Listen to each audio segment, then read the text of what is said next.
El universo inexplicable. Misterios sin resolver. Misterios de la historia de la ciencia.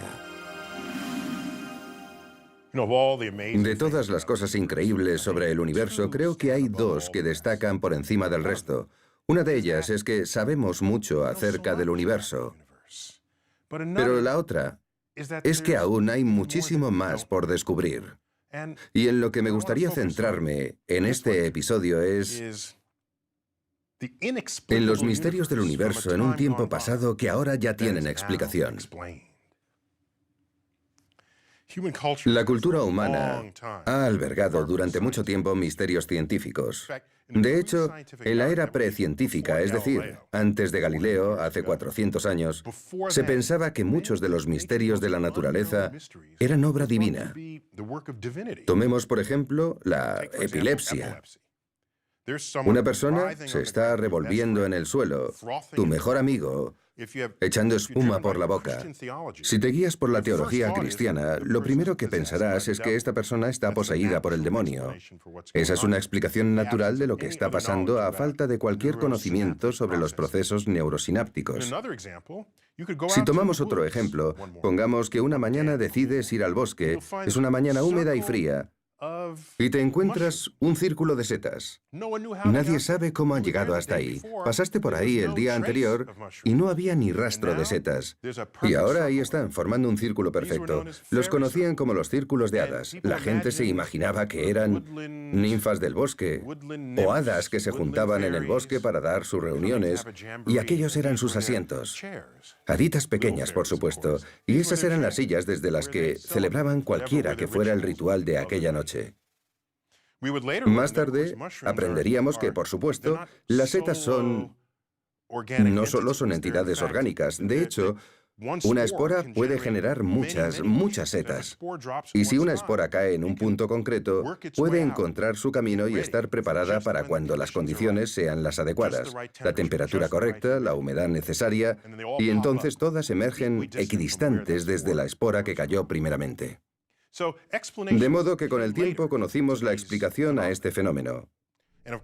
Y por supuesto, la epilepsia es el resultado de un fallo aleatorio en el cerebro, un fallo incontrolado que te deja indefenso cuando el cerebro actúa erradamente. Así que lo que hemos descubierto es que todo empezó a cambiar cuando surgieron los experimentos. Si echamos la vista atrás a la época de Aristóteles, la gente pensaba que podías sentarte en una silla y pensar sobre el universo. No tenías que salir al mundo y experimentar. Bastaba con pensar.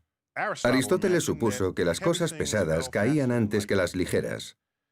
Sí, por supuesto, una piedra cae antes que una pluma. La pluma se encuentra con la resistencia del aire en su camino descendente, pero si cogemos una piedra pesada y una ligera, caerán juntas a la misma velocidad. Aristóteles, en cambio, dijo que la pesada caería más rápido que la piedra ligera en proporción a su peso, y esto es completamente falso. Y harían falta otros 1500 años para que Galileo demostrara lo contrario.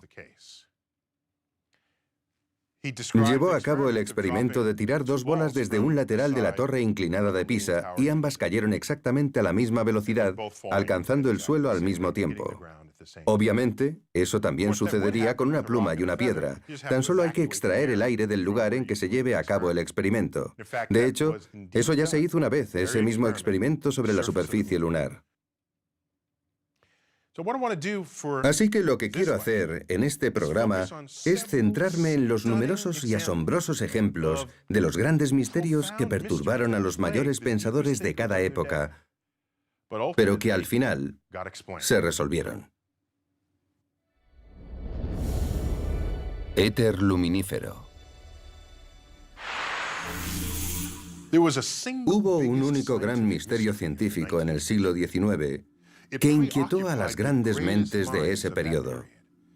Y con lo que estaba relacionado se hallaba en el núcleo de nuestro propio entendimiento del espacio en sí. ¿De qué se trataba? Bueno, sabemos que las ondas requieren un medio material por el que propagarse. Y el mejor y más común ejemplo es la onda de sonido. El sonido viaja a través del aire, pero si quitas el aire, no se puede propagar. Quizás hayas recordado ese experimento. Puede que lo llevaras a cabo en tu clase de ciencias del instituto. Tenemos una campana sonando, pero si la metemos dentro de una urna de cristal, conforme va acabándose el aire, el sonido de la campana es cada vez más y más débil. Llega un punto en el que no se oye nada en absoluto. Pero aún la ves tañir. Esa es la prueba de que el sonido no puede viajar a través del vacío que acabas de crear. Bien, si la luz es una onda, entonces requerirá algún canal por el que viajar. Aquí está el problema. El espacio es el vacío, y sabemos que la luz nos llega desde ese espacio libre. La luna está en el espacio, el sol está en el espacio, las estrellas están en el espacio. Y hay un vacío entre nosotros.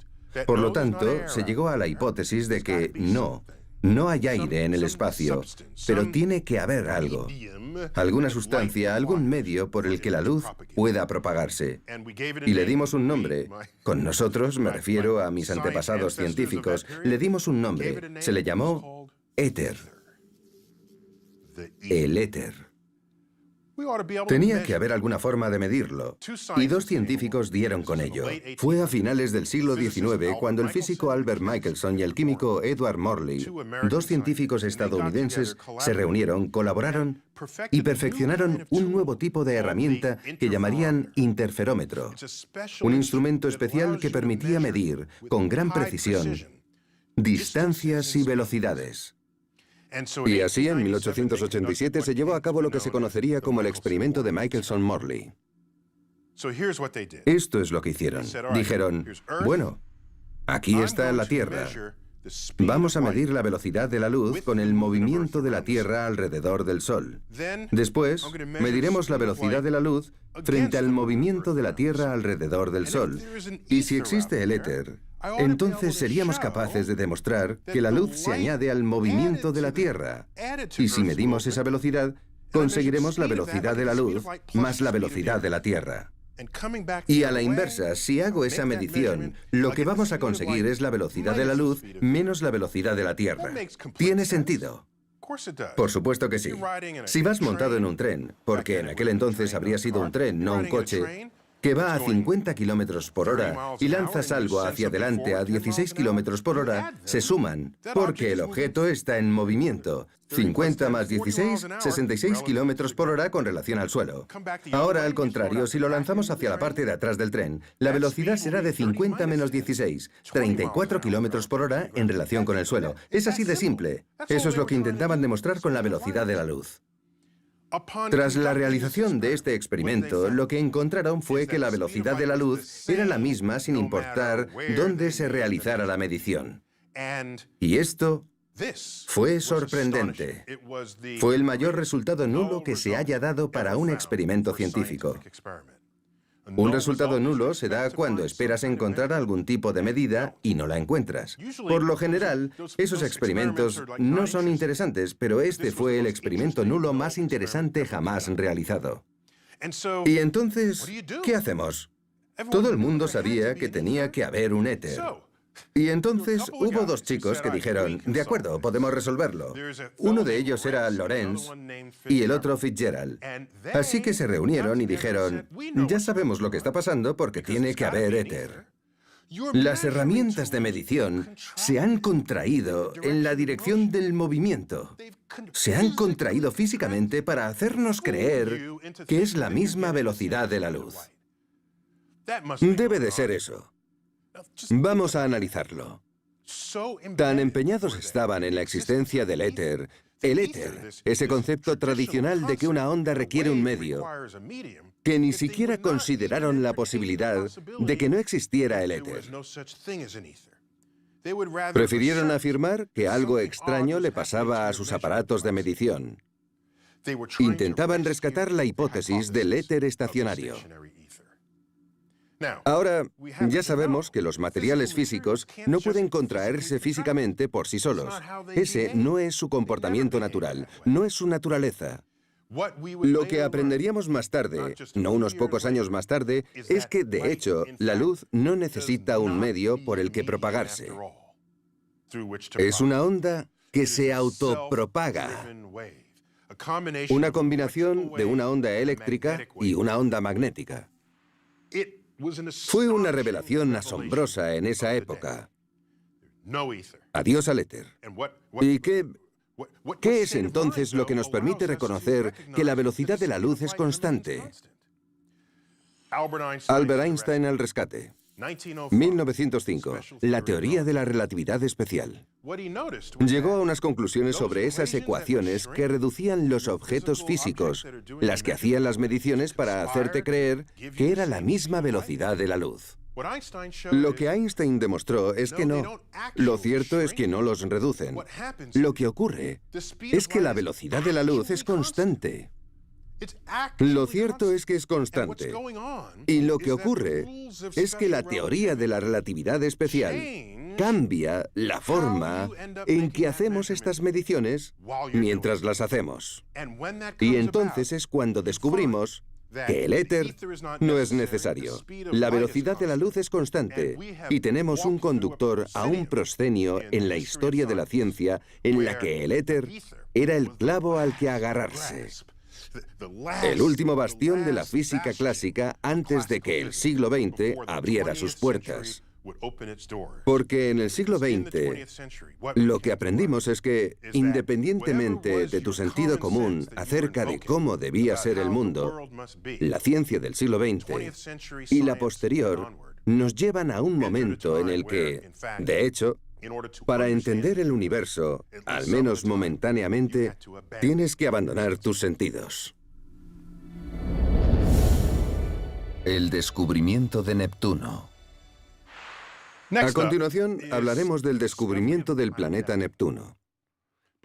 Pero antes, volvamos a 1781, cuando Sir William Herschel descubrió Urano. Era el único que contaba con esos grandes telescopios en aquella época. Y, de hecho, descubrió Urano por accidente. Creía que había descubierto un cometa, que si no iba a haberse movido entre las estrellas del fondo sino un cometa. Para él era inconcebible haber descubierto un planeta porque nunca nadie antes lo había hecho. Mercurio, Venus, Marte, Júpiter y Saturno están visibles en el cielo para cualquiera que sepa buscar. Ni siquiera se requiere un telescopio. Durante mucho tiempo se negó a creerlo y pensó que solo había divisado un cometa.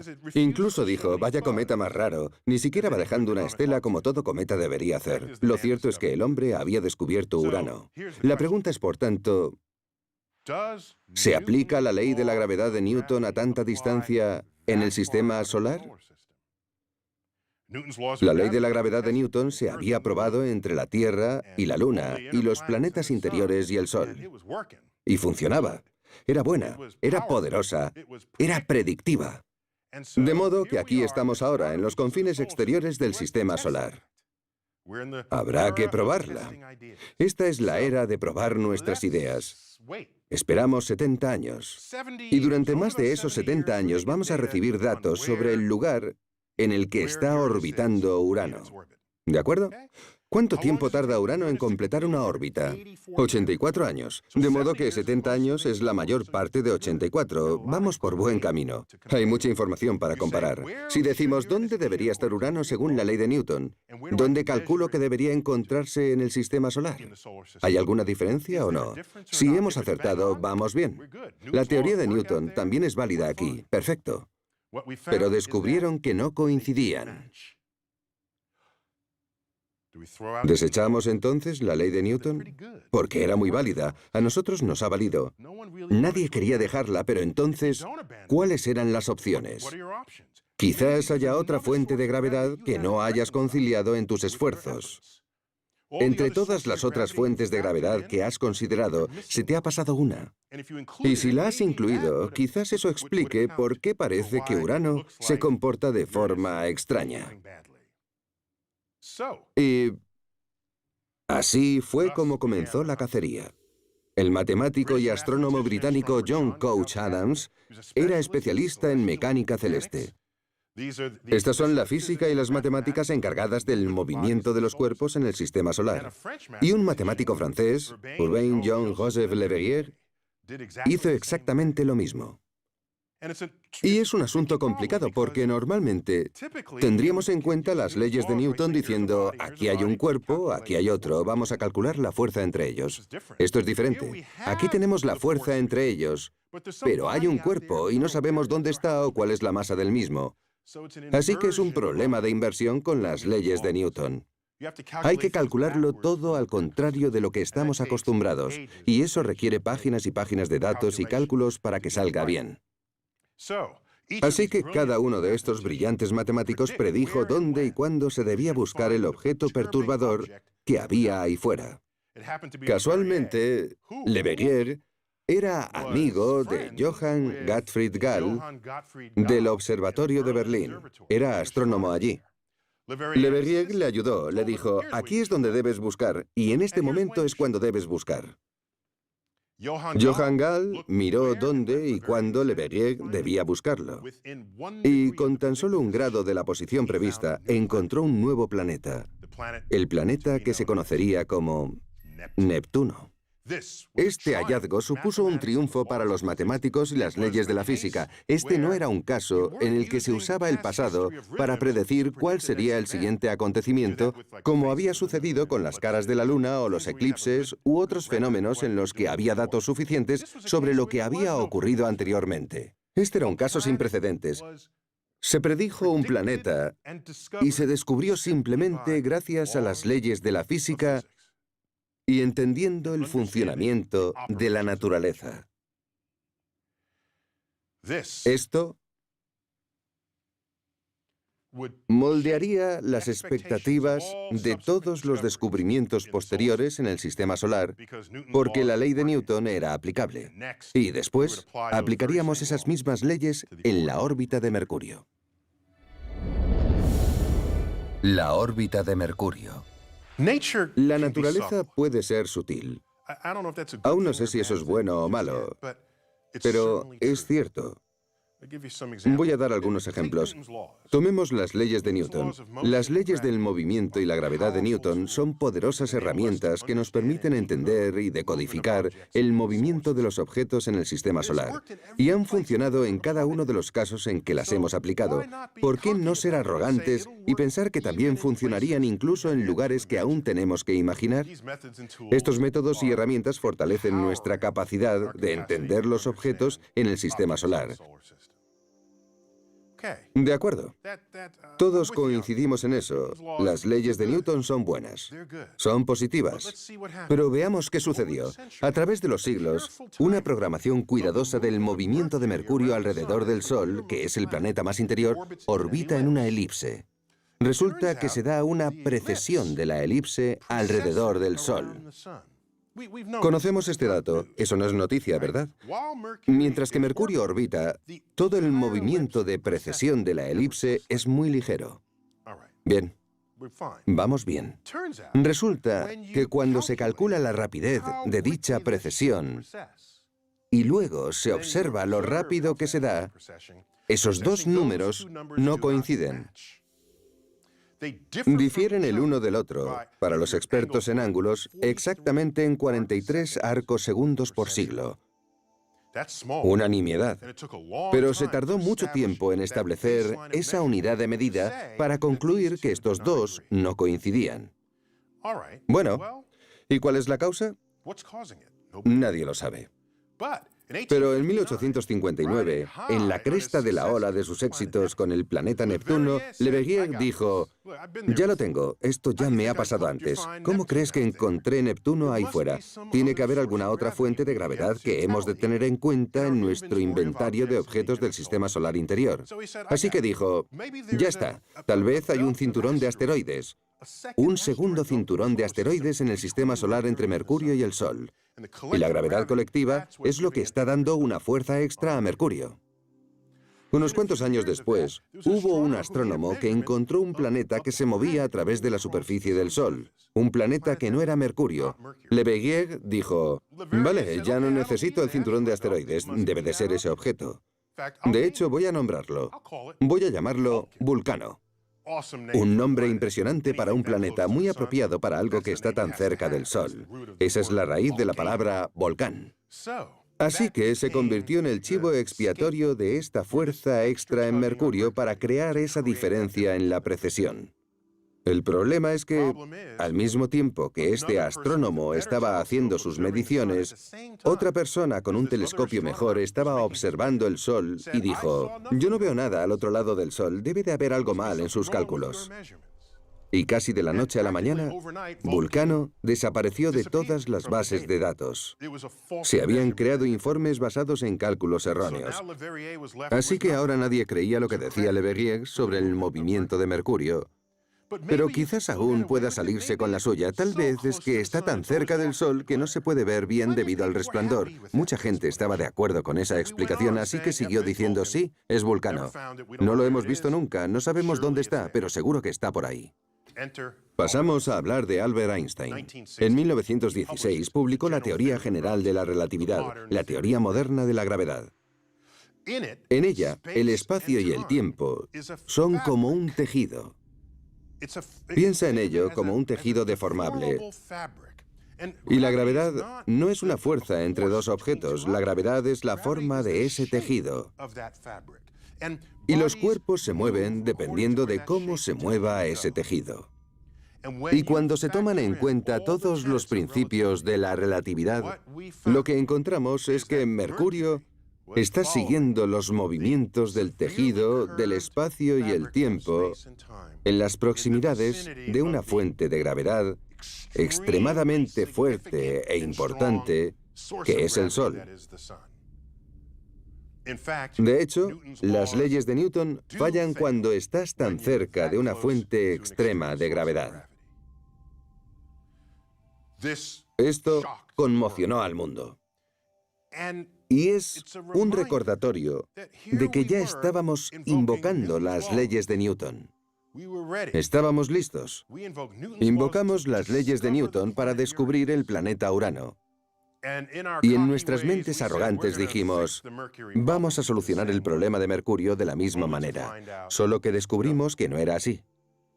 Pues Mercurio requería una nueva rama entera de física para poder explicar su movimiento. Así que, sí, la naturaleza puede ser sutil. Esa es la belleza y el desafío al que se enfrentan los científicos modernos. Modelos del universo conocido. No todas las investigaciones sobre el universo implican zambullirse en lo desconocido. En ocasiones, las personas tienen el reto de aceptar las cosas tal y como son y llegar a una comprensión coherente y completa del universo conocido. De hecho, las personas que logran hacer esto son parte de las culturas que valoran el pensamiento profundo, las que se pueden permitir el lujo de tener tiempo para investigar la naturaleza del mundo conocido. Uno de mis ejemplos favoritos es el de Claudio Ptolomeo. Era un astrónomo y matemático alejandrino que vivió alrededor del siglo II después de Cristo. A Ptolomeo se le ocurrió una explicación coherente y completa del universo conocido y lo puso todo en un libro llamado Almagesto. Almagesto significa el más grande en árabe. Un nombre acertado, a mi parecer. Sin embargo, sus ideas eran erróneas. Él decía que la Tierra era el centro del universo conocido.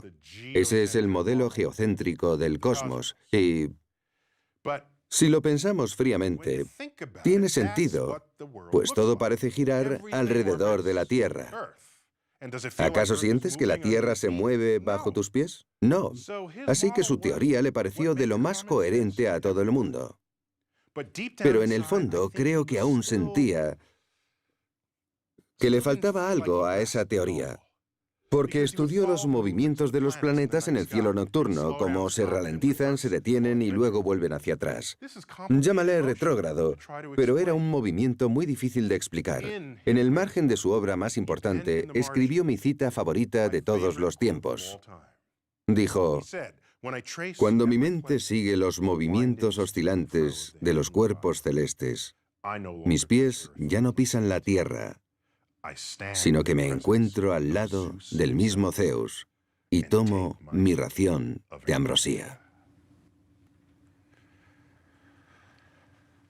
Ese era Claudio Ptolomeo, hablando de lo que él pensaba que era el universo, pero era humilde en su ignorancia porque, en el fondo, en esa cita, creo que está reconociendo que no acababa de comprender en lo que consistía el universo. ¿Por qué si no iba a hablar de comer ambrosía al lado de Zeus? En fin, pasaron 1400 años en los que la gente simplemente aceptó el modelo geocéntrico del universo. Estamos hablando de una época en la que no entendían mucho de eso de experimentar con las ideas. Así que pasaron 1400 años hasta que Nicolás Copérnico, en 1543, propuso en su lecho de muerte el modelo heliocéntrico del universo. No estaba conforme con los huecos que encontraba en las teorías de Ptolomeo. ¿De qué otra manera explicas que los planetas se muevan hacia adelante y hacia detrás una y otra vez? Ptolomeo propuso un sistema de órbitas múltiples sobre otras órbitas llamado epiciclo.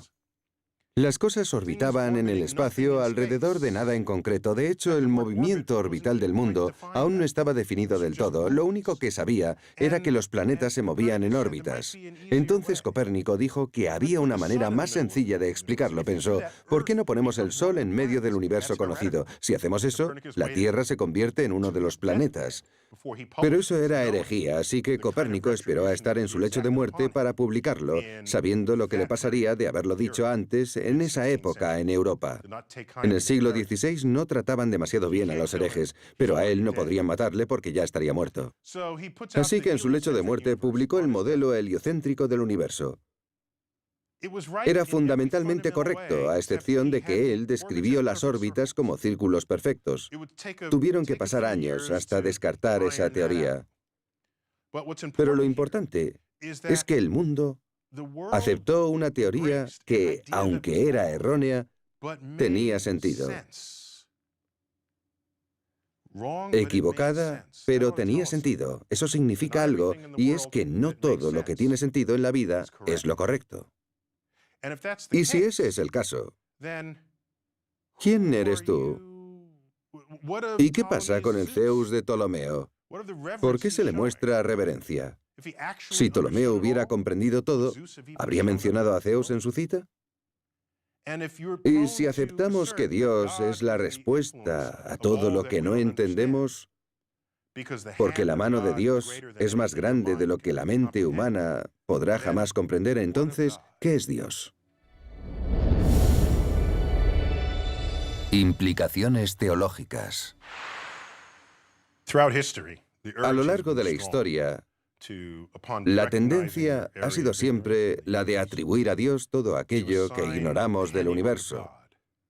Atribuirle todos los fenómenos desconocidos. Si tú prefieres aceptar la ignorancia, entonces estás haciendo lo mismo que hizo Isaac Newton en su obra más famosa, Principia, Principia Mathematica. La traducción del latín es Los principios matemáticos de la filosofía natural. Ese es el título completo de ese libro, publicado en 1687, en el que descubrió las leyes del movimiento y la ley universal de la gravedad. En él representa el fruto de su esfuerzo y sus cálculos para resolver los problemas con los que se encontraba. Bien, en esta gran obra, trató de comprender el sistema solar como un conjunto de objetos y aplicó la ley universal de gravedad teniendo en cuenta dos cuerpos al mismo tiempo, la Tierra y el Sol, la Tierra y la Luna, la Tierra y Marte. Cuando hacía esto, los cálculos le salían bien. Pero por supuesto, el sistema solar es la suma de todas las fuerzas gravitatorias que se crean en todos los planetas. Cuando intentó aplicar los mismos cálculos que aplicaba a dos cuerpos aislados, fracasó. ¿Qué demostraban esos cálculos? Que todas esas fuerzas aplicadas sobre los planetas por el resto de planetas convertirían el sistema solar en algo inestable y los planetas saldrían disparados al espacio interestelar. Para empezar, por supuesto, sabía que ese no era el caso, pero sabía que su ley de gravedad funcionaba, así que llegó a la conclusión de que debía de haber un poco de ayuda divina. La mano de Dios siempre aparece a lo largo de la historia para corregir los cálculos humanos. Bueno, pues pasó un siglo hasta la publicación de una gran obra del matemático francés Pierre-Simon Marquis de Laplace. Escribió un tomo de 5 volúmenes llamado Céleste Mécanique, la mecánica celeste. Fue justo en el cambio del siglo XVIII al XIX. Era contemporáneo de Napoleón, pero ya volveré a eso luego. De modo que, en esta obra, desarrolló una nueva rama de las matemáticas mediante la cual tomaba una gran fuente de gravedad y otras cuantas pequeñas fuentes de gravedad. La llamó la teoría de la perturbación. Era la cantidad de matemática necesaria para dar respuesta a cómo actuaba el sistema solar.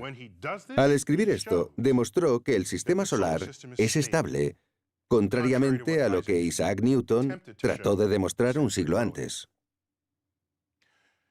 Napoleón se interesó por esta obra y la leyó de cabo a rabo. El mismo Napoleón, que no era únicamente un general tirano. El tipo leía todo lo que podía de física e ingeniería, dos ramas que le ayudarían a ganar muchas guerras. Llamó a Laplace y le dijo: «Señor, no ha nombrado a ningún diseñador para este sistema». Con eso se refería a la asignación de la mano de Dios por parte de Isaac Newton. Laplace contestó: «Señor, no he necesitado esa hipótesis». Así que, ¿cuál es la lección? La lección es que estamos rodeados de ignorancia de una forma u otra. Si quieres cubrir esa ignorancia apelando a la mano de Dios y decides no sentir curiosidad para investigar, jamás llegarás a una solución. Isaac Newton dijo que era obra de Dios y así acabó con sus problemas. Laplace, más allá de sus creencias religiosas, vio un problema y decidió hallar una solución. A medida que avanzamos, podemos echar la vista atrás a los problemas que tuvieron lugar en el pasado y que se resolvieron. Miro los problemas que nos rodean actualmente, en la frontera de los avances científicos, y creo que resolveremos la mayoría de ellos. Algunos puede que no podamos resolverlos debido a nuestras limitaciones como especie. Y por supuesto, surgirán nuevos problemas, pues estos surgen a medida que vamos descubriendo más y más sobre el universo y nos hacemos preguntas. Y eso es, a mi parecer, lo más emocionante de todo el movimiento en la frontera de la ciencia.